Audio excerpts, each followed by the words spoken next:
Hello friends, आज हम बात करेंगे अमावस्या के बारे में। अमावस्या साल में 12 बार आती है और इस दिन का हमारे जीवन में विशेष महत्व है। इस दिन हम कुछ कार्य करके अपने जीवन में पितृदोष से मुक्ति पा सकते हैं। तो आइए आज मैं आपको बताती हूँ अमावस्या के दिन करने वाले कुछ टोटके, जिन्हें करके आप अपने जीवन में सुख सौभाग्य ला सकते हैं।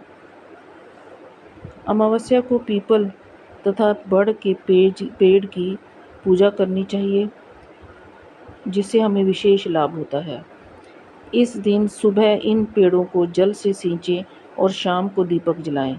इससे भगवान विष्णु तथा माँ लक्ष्मी की कृपा हम पर बनी रहती है। अमावस्या के इस एक उपाय से जन्म कुंडली में अशुभ चल रहे ग्रह भी शांत होते हैं और शुभ प्रभाव देते हैं।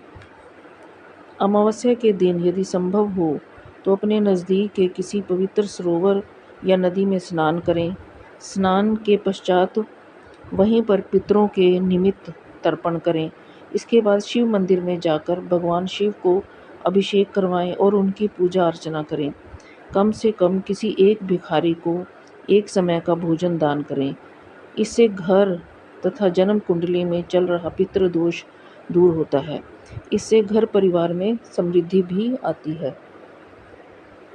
यदि आपको हमेशा एक अनजाना सा डर लगता है या घर में नेगेटिविटी अनुभव होती है या किसी भूत प्रेत के होने का एहसास होता है, तो आप इस टोटके को कर सकते हैं।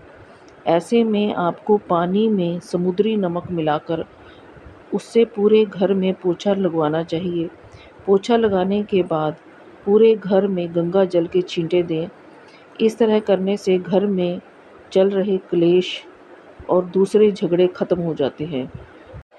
और यदि आपके घर में कोई बीमार है और वह ठीक ही नहीं हो रहा, तो आप कर सकते हैं उसके पहने हुए किसी भी कपड़े का एक धागा निकालकर थोड़ी सी रुई में मिलाकर बाती बनाएं।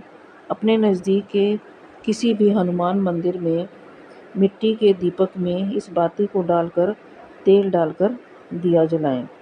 वहीं बैठकर हनुमान चालीसा का पाठ करें और रोगी के ठीक होने की प्रार्थना करें।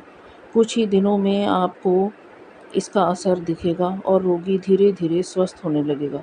आप इसे सुबह ब्रह्म मुहूर्त में स्नान के बाद भी कर सकते हैं, लेकिन किसी भी समय करें। इतना अवश्य ध्यान रखें कि अमावस्या को करने के बाद लगातार 7 मंगलवार और शनिवार को यही प्रक्रिया अवश्य दोहराएं। धन प्राप्ति के लिए आप कर सकते हैं, एक सुपारी लें। सुपारी सभी देवों को बहुत प्रिय है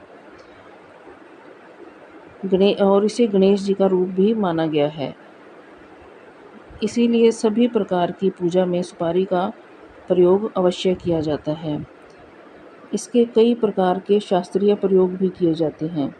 यहाँ सुपारी का जो प्रयोग हम बता रहे हैं वह आप किसी भी शुभ मुहूर्त में कर सकते हैं, लेकिन अगर अमावस्या की रात को करें तो और भी अच्छा होगा। एक सुपारी को एक सिक्के के साथ कलावे में बांधकर पीपल के पेड़ के नीचे रखें। अब उसी पीपल के पेड़ का एक पत्ता तोड़कर घर आ जाएं। इस पत्ते को गंगा जल से शुद्ध कर अपनी तिजोरी में माँ लक्ष्मी की तस्वीर के सामने रखें। ऐसा करते हुए माता लक्ष्मी से आप खुद पर और आपके परिवार पर हमेशा कृपा रखने की प्रार्थना करें। इससे आप पर अवश्य ही लक्ष्मी माँ की कृपा होगी और आप देखेंगे कि हर प्रकार की परेशानी अपने आप ही दूर होती जा रही है। तो इस तरह अमावस्या के दिन कुछ टोटके करके आप अपने जीवन में बदलाव ला सकते हैं। तो आज के लिए बस इतना ही। मिलते हैं अगली वीडियो में। तब तक के लिए धन्यवाद।